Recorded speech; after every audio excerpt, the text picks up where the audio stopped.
ng buhay ko. Okay, I cannot please you to trust me pero available ang balikat ko kung kailangan mo ng masasandalan. Hindi na siya nagsalita. Minadali niya na ang pagsubo dahil marami pa siyang labahin. Ibang personang damit at underwear lang ang nabili niya para kay Jeremy kaya kailangan din niyang labhan ang nagamit itong damit. Kailangan din niyang bumili pa ng damit nito at personal na kagamitan dahil hindi niya alam kung hanggang kailan to mananatili sa poder niya. Hindi po pwedeng tumagal ito roon. Nangako naman si Chacha na tutulungan siyang mahanap ang kaanak na Jeremy.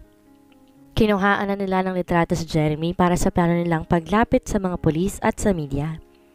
Pagkatapos sa almusal, di niya na hinayaan si Jeremy magligpit ng ginamit na kubyertos.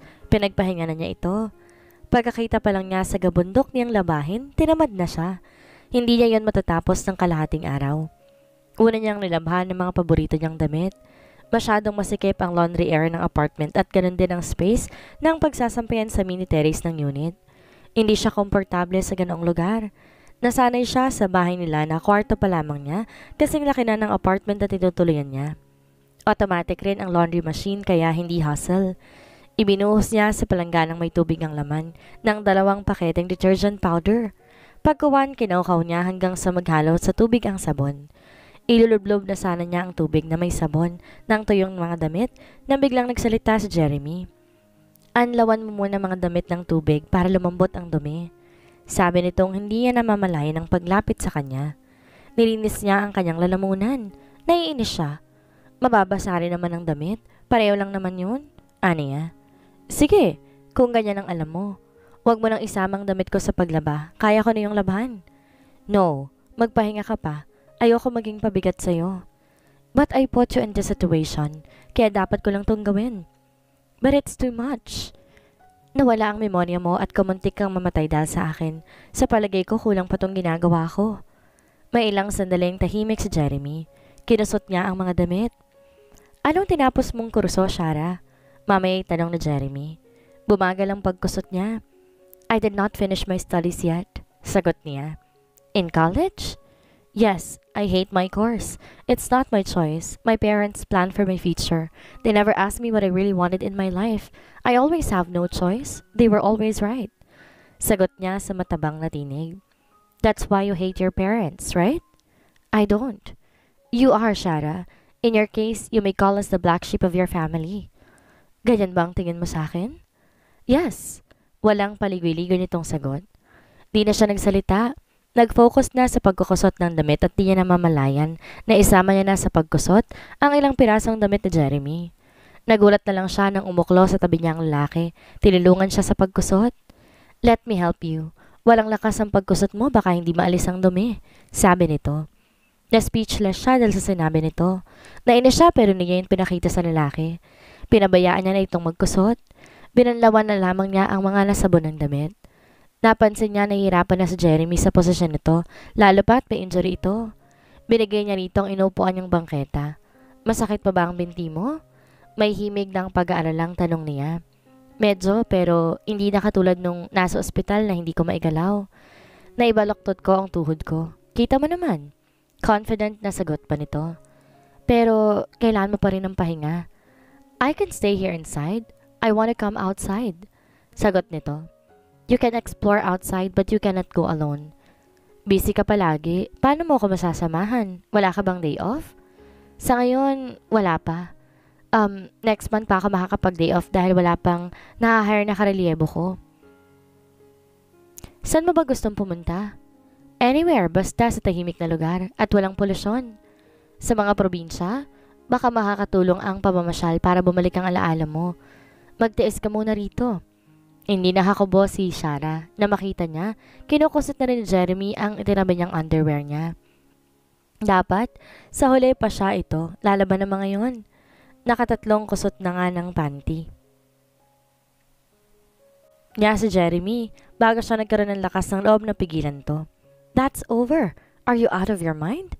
Bulalas niya sabay agaw ng panty sa kamay ni Jeremy. Namimilog ang matang tumitig sa kanyang binata. What have I done? Inosenteng tanong nito. This is my underwear. Sabi niya habang mahawak ang pagkakahigpit sa panty niya. I know that's yours. Hindi ko naman yan nanakawin. Bakit ganyan ka ako makapag-react? Pilit niyang kinakalmang kanyang dibdib nang ma-realize na overacting na siya. I think it's not right. Wika niya pagkuwan.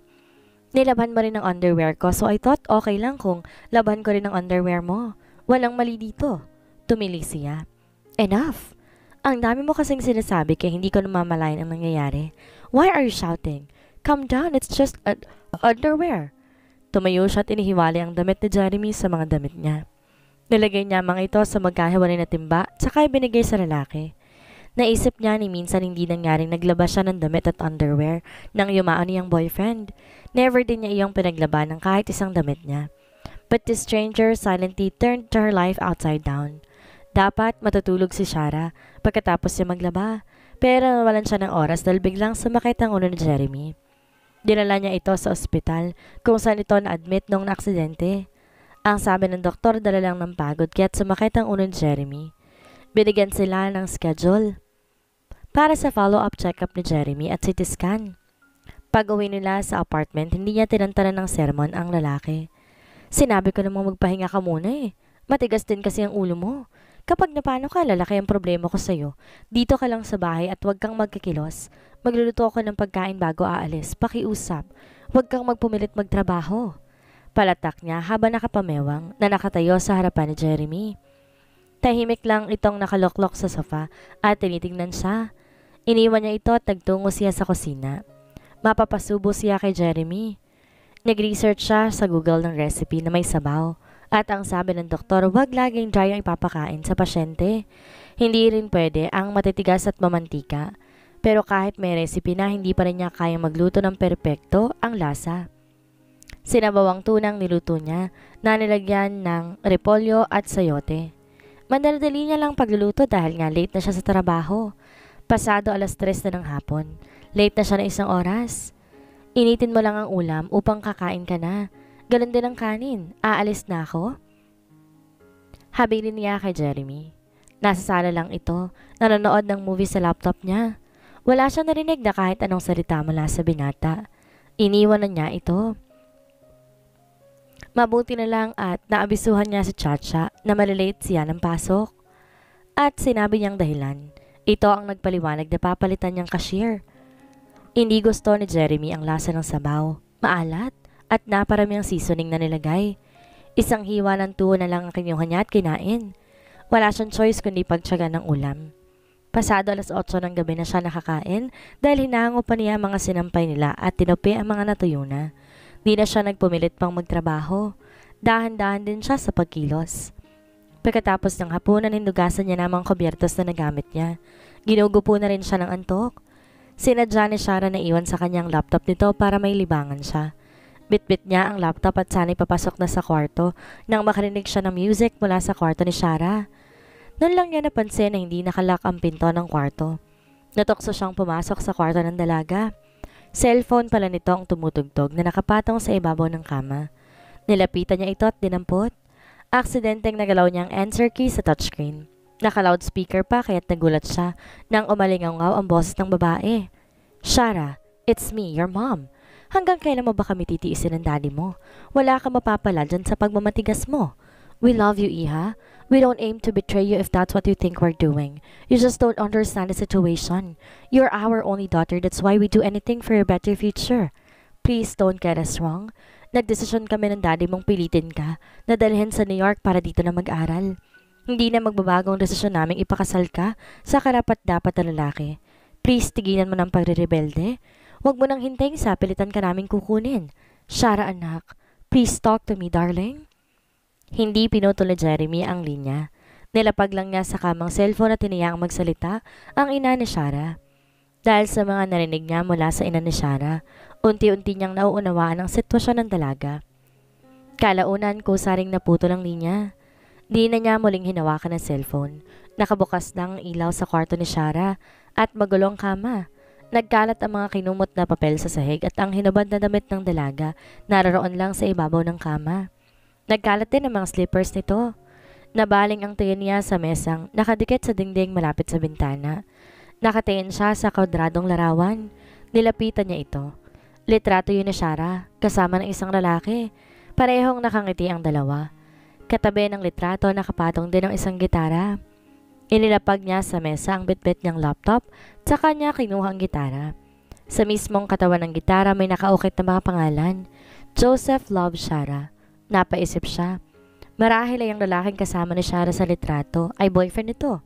Pero kung may boyfriend ng dalaga, bakit pakiramdam niya loveless to? Saktong paglapag niya ng gitara, narinig niyang bumukas ang pinto. Otomatiko siyang pumihit paharap sa pinto. Nasurpresa siya sa maagang pag-uwi ni Shara. Nanlalaki ang katamtamang singkit nitong mga mata habang nakatitig sa kanya. "What are you doing here?" Talong nito sa namamalat na tinig. "I heard the sound of your phone. Someone's calling. Sorry, I accidentally answered the call from your mother." Prangkang sagot niya. "What? Bakit mo sinagot?" Nanggagalaiting tanong nito at saka dinampot ang cellphone. "I said it was an accident but I did not talk to her. I just let her talk." "You don't have the right to do this. And entering my room without permission is not a good idea. Get out!" Asik nito.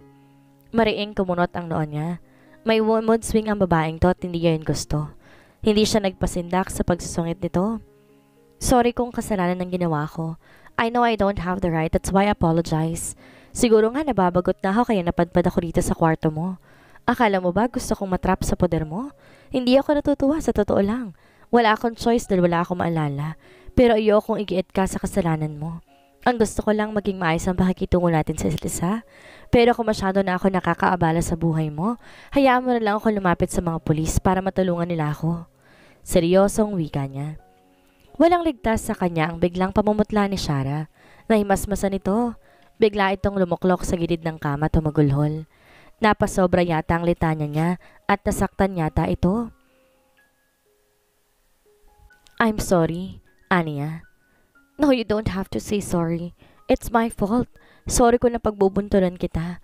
Ako may kasalanan sa'yo kaya sorry." Humihikbing wika nito. Di niya alam kung paano ika-comfort ang dalaga. Hanggang sa natagpuan na lang niya ang kanyang sarili. Hinahagod ang likod ni Shara. "Stop crying. Your tears show the hardness of emotions you had been carried in your heart.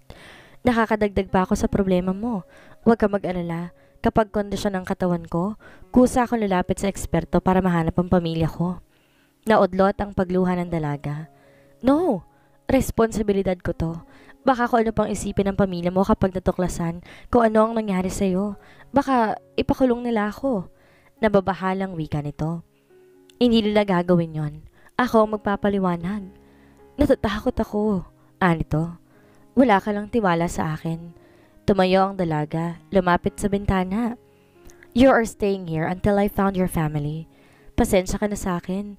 Alam ko nahihirapan ka mag-adjust." Wika nito.